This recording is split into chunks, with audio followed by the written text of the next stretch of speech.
Émotionnel ou rationnel, en accord ou à l'opposé. Les rencontres de l'heure.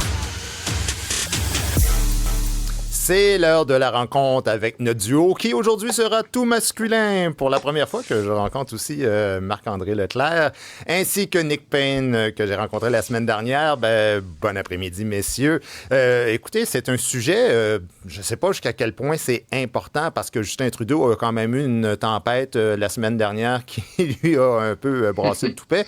Là, vous vouliez parler de l'ancienne première ministre de la Colombie-Britannique, Christy Clark, qui serait peut-être intéressée à remplacer Trudeau si jamais il démissionnait. Est-ce que ça a un réel impact ou c'est de moins en moins, un peu comme quand l'ouragan touche terre, là, les vents sont quand même moins forts? Oui, oui. J'y vais. Écoute, oui, on va dire que c'est moi qui parlais. Soit dit en passant, c'est une libérale centriste de la Colombie-Britannique. Hein. Elle a longtemps, lorsqu'elle exerçait le pouvoir là-bas, elle était un peu la droite, puisque son opposition était la gauche là-bas. Alors, c'est probablement quelqu'un qui est moins peut-être woke que Justin Trudeau. On va dire ça comme ça. Tu poses la question à savoir si c'est significatif, si ça ajoute au fardeau de Justin Trudeau. Ben là, ça met un autre visage. Ça offre une solution de rechange de plus à M. Trudeau. Est-ce que c'est très sérieux? Est-ce que ça pèse lourd? Est-ce que ça ira loin? Je n'en sais rien.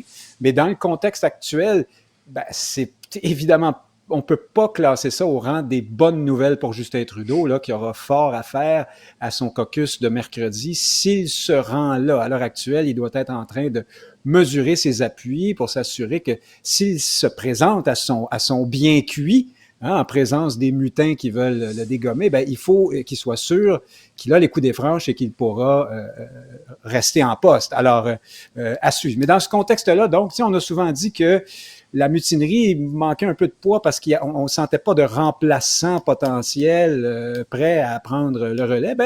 En voici une. Peut-être que ça peut ajouter au problème de M. Trudeau. Marc-André. Oui, elle peut être une option, mais je veux dire, qu'est-ce qui est drôle avec Mme Clark, c'est qu'à chaque fois, il y a une course à la chefferie, soit chez les libéraux, chez les conservateurs au niveau fédéral, son nom ressort à chaque fois. Parce que justement, comme tu disais, Nick, t'es un peu, là, tu sais, elle vient du parti libéral de la Colombie-Britannique, mais qui est plus à droite que le parti libéral de Justin Trudeau, par exemple. Puis là, il y a toute une conjoncture, en plus avec les élections de samedi, puis on est rendu lundi, puis on ne sait pas encore c'est qui a vraiment remporté l'élection Colombie-Britannique. Mais ceci étant dit, c'est vrai qu'il n'y a pas... Il y a une chose présentement qui aide Justin Trudeau, c'est qu'il n'y a pas de successeur clair à Justin Trudeau, puis il n'y a pas personne qui va laisser le chemin libre à un autre candidat. Parce qu'il y a beaucoup de gens qui pensent, ils ont juste à faire comme les démocrates aux États-Unis, comme il est arrivé avec Mme Harris, mais ça n'arrivera pas chez les libéraux à Ottawa, ce qui fait en sorte que Justin Trudeau peut essayer de naviguer. Moi, je ne m'attends pas à ce qu'il démissionne d'ici à mercredi. Moi, je pense qu'il prépare son caucus, il est en train de mesurer la hauteur de la vague pour voir s'il est capable de la traverser. Il travaille présentement, ce qu'on me disait plus tôt en fin de semaine, c'est qu'il travaille présentement avec son nouveau directeur de campagne, sa directrice de campagne adjointe, pour arriver mercredi avec une espèce de présentation, peut-être une 8e, 10e présentation au cours des derniers mois pour dire, voici comment on est capable de remporter l'élection. Mais une chose qui est certaine, c'est que Justin Trudeau a besoin de gagner du temps. Et là, présentement, ce sera avec un remaniement, est-ce que ça sera en prorogeant la Chambre? Mais c'est clair que si à un moment donné, le NPD se réveille, il pourrait peut-être défaire le gouvernement avant la période des fêtes. Là. Vous vouliez parler de l'école Bedford aussi, parce que ça, écoutez, c'est pas parce qu'on n'en a pas parlé récemment, mais c'est une dimension, on a parlé quand même du syndicat, là, mais c'est quand même spectaculaire le fait que ce syndicat-là, qui a protégé évidemment les 11 professeurs en question, continue de s'acharner et de dire non, nous autres, on n'a rien à se reprocher. Déjà qu'ils contestent la loi 21 à la Cour suprême, c'est quand même assez intéressant, non? Oui, parce que c'est la FAE, donc, qui veut amener cette cause-là en Cour suprême, qui chapeaute l'Alliance des profs, qui, elle, dit, oui, nous, on a fait notre travail dans ce dossier-là, sauf que quand on lit le rapport d'enquête, on voit bien que l'essentiel du travail de ce syndicat-là a été de faire la résistance, c'est-à-dire d'aider objectivement les profs du groupe dominant là, auquel on reproche tant de choses. Par ailleurs, ce qui est intéressant dans ce dossier-là aujourd'hui, c'est la sortie de Paul Saint-Pierre Plamondon, qui va un petit peu casser l'espèce d'unanimité, le concert de critiques de ce groupe dominant des profs de Bedford, parce que Plamondon là, est allé très loin. Il dit qu'en regardant toute cette histoire-là, il faut faire le constat, il faut dire les choses, dit-il, et dire les choses, ça veut dire qu'il faut parler d'entrisme islamique, hein? Donc une forme de prise de contrôle, assumée, voulue, délibérée, orchestrée d'une organisation. Dans ce cas-ci, c'est pas vraiment une organisation, mais enfin, le corps professoral de Bedford, on va dire, le personnel de l'école de Bedford. Et il dit, Saint-Pierre Plamondon, c'est à ça qu'on assiste. C'est également à la peur. Et là, Guy, on fait peut-être le lien avec l'ambiance un peu woke autour de ces syndicats-là, la peur d'avoir l'air raciste, hein, et la difficulté de dénoncer peut-être le caractère plus culturel ou ethno-culturel du problème.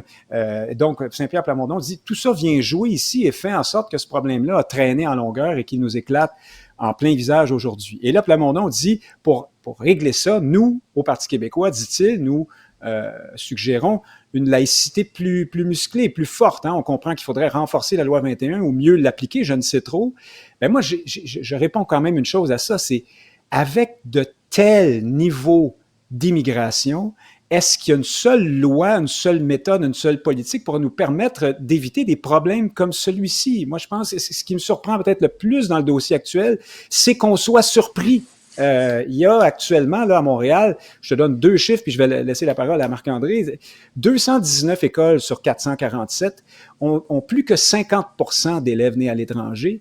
83 écoles, c'est plus de 80%. 21 écoles, plus de 90%. Quand tu es à des niveaux comme ça, dans la population étudiante, mais on comprend maintenant que c'est aussi parfois dans le corps professoral, comment veux-tu réussir encore à ce que la culture du pays d'accueil soit la norme? C'est impossible. Alors, il va falloir aussi poser la question de l'immigration, c'est évident. Ouais, et puis, Saint-Pierre Plamondon dit, on veut s'inspirer des méthodes des pays européens pour mieux répartir les étudiants. Ben là, on va rejoindre à un moment donné François Legault. Là. Il va falloir qu'on en fasse déménager quelques-uns à Val-d'Or ou je sais pas où. On va avoir un problème.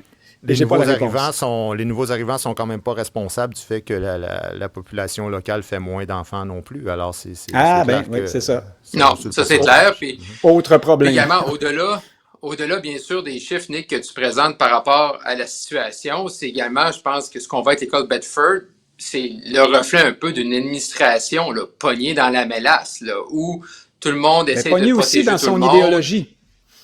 Exactement, qu'on n'est pas capable il y a vraiment des plaintes qui ont été déposées. Pourquoi c'était aussi long d'identifier les 11 professeurs? Pourquoi c'est long de les suspendre? Pourquoi le ministre peut enlever les brevets une fois que les enquêtes sont faites, mais ne peut pas intervenir avant? Il y a tout ça, je pense, présentement. Là, c'est un reflet un peu de cette situation-là, de toute cette poutine administrative complexe où on sent qu'il n'y a pas d'action, où on sent que l'élève, encore une fois, n'est pas au centre des préoccupations des intervenants autour. Et ça, c'est ça que je trouve décourageant là-dedans. Là. Oui, bien sûr, on peut passer les chiffres d'immigration, tout ça, mais clairement, il y a un problème. Et qu'est-ce que nos enseignants, enseignantes enseignent à nos enfants en 2024?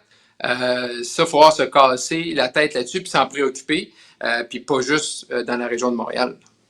Mais tu sais, cette histoire de mixité-là, par rapport à ce que Paul Saint-Pierre Plamondon disait, moi, je trouve que le vrai problème, c'est pas l'origine des gens. On peut bien même avoir une école où il y a 100% de professeurs d'origine maghrébine. C'est pour moi le problème est sur l'institution même, c'est-à-dire la capacité d'une institution de mettre son pied à terre puis d'affirmer clairement qu'est-ce qu'on accepte puis qu'est-ce qu'on n'accepte pas. Ouais. Et si on ne réussit pas à faire ça comme société, bien, pas étonnant qu'après ça, puis quand c'est le syndicat, parce qu'on a parlé de ça au début, bien, le syndicat en tant que tel doit...